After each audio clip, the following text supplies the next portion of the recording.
Muted. That's why. Okay. Okay.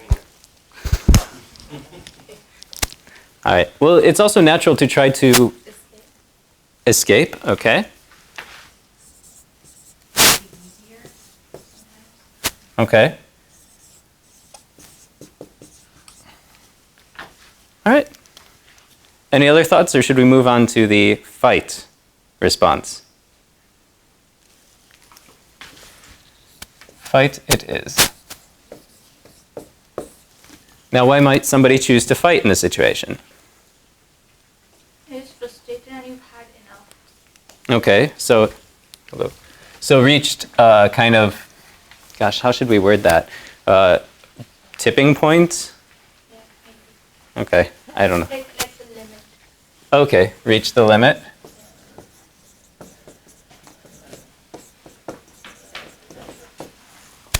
Okay. When you have no choice to escape. Okay. Could you give an example of that?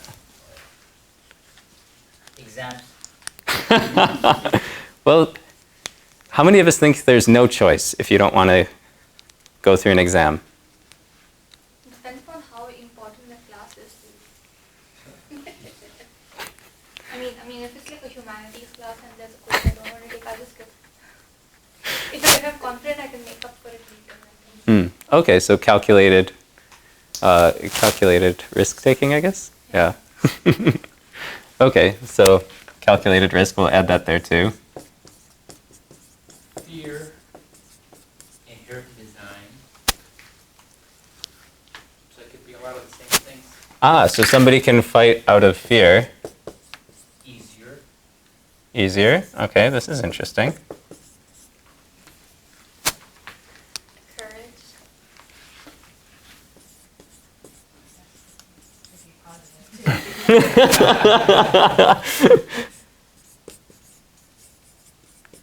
Okay. Well, this is interesting. Okay, anything? I mean, are you putting fight, like her point raising the thing, are you saying like working out a situation falls under fight?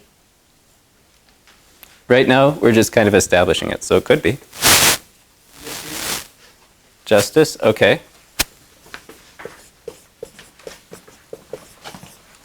So it seems like we have a lot more reasons to fight than to flight. I mean, you can put courage in flight also.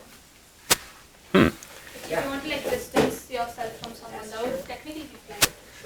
Okay, so you said distancing yourself from someone as an example of courage in flight. Okay.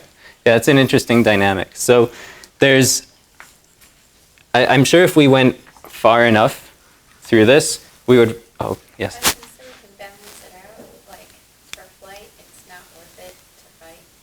And it's not worth it to fight, so it's better to flight. So calculate a risk. And I think if we go through this far enough, we'll see that the same list is establishing on both sides, which is kind of interesting. And so there's, just to now take a step back at the flight side of things, there's a certain element of comfort, familiarity, that we establish in our lives around us. And discomfort is merely an expression of something interrupting that beautiful bubble that we've established around ourselves that constitutes our everyday life, our existence. And so it's a matter of choice of how we choose, of how we respond to it. So I was intrigued by the idea of no choice, because there are a lot of consequences to things like not taking an exam, but nobody's forcing you to show up. There's a certain amount of desire as well inherent in that confrontation of that.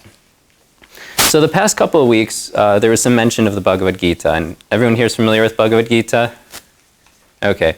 And who knows the two main protagonists in the Bhagavad Gita? Yeah, okay.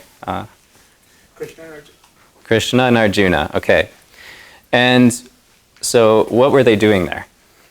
Actually, they had a conversation about the wisdom, how to go about the life, Uh-huh. and certain other things. It was the second time the thoughts were shared. It was the second time actually. Mhm. Yeah. They were in the middle of the Bonus points. What'd you say? I'm sorry. They were in the middle of the war.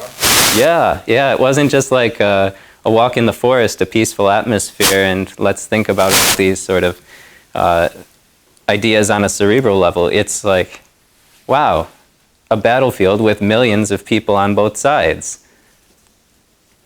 Most people may not be thinking about these kinds of things, but setting the stage for this speaking of the Bhagavad Gita, so Krishna was the chariot driver of Arjuna, and Arjuna had asked him in a very valiant warrior spirit, take me to the middle of the battlefield. I want to see who's come to fight me. Let me at him, kind of a mood.